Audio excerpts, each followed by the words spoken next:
a state sponsor of terrorism? After Putin signed a defense pact with North Korea, Senators Lindsey Graham and Richard Blumenthal introduced a bill that would designate Russia as a state sponsor of terrorism, which makes total sense. They are. But what does it mean? Geek out with me for a minute.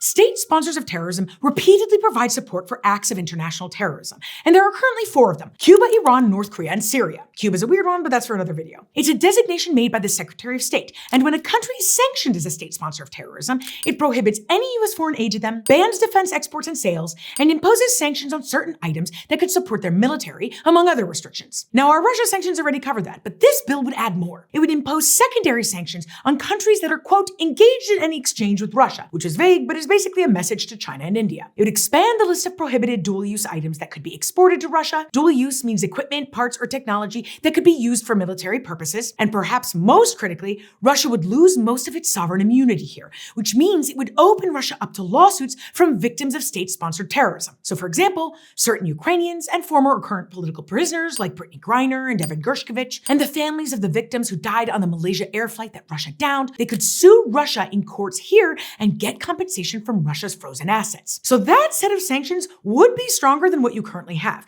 But this designation is also about what it stands for. It means you're part of the club of baddies. And when the State Department designates a state sponsor of terrorism, it's like putting a big black X on that country, and it isolates them even further. Now, it doesn't necessarily mean that other trade or diplomatic exchanges are banned, but it doesn't exactly support that kind of engagement either. Question is, could it change Putin's behavior? If this bill is passed as it is, it would certainly increase the pressure on Putin and would provide another bargaining chip for the US to use in eventual negotiations. But at least in the near term, I would expect Putin to behave like every other state sponsor of terrorism and just double down.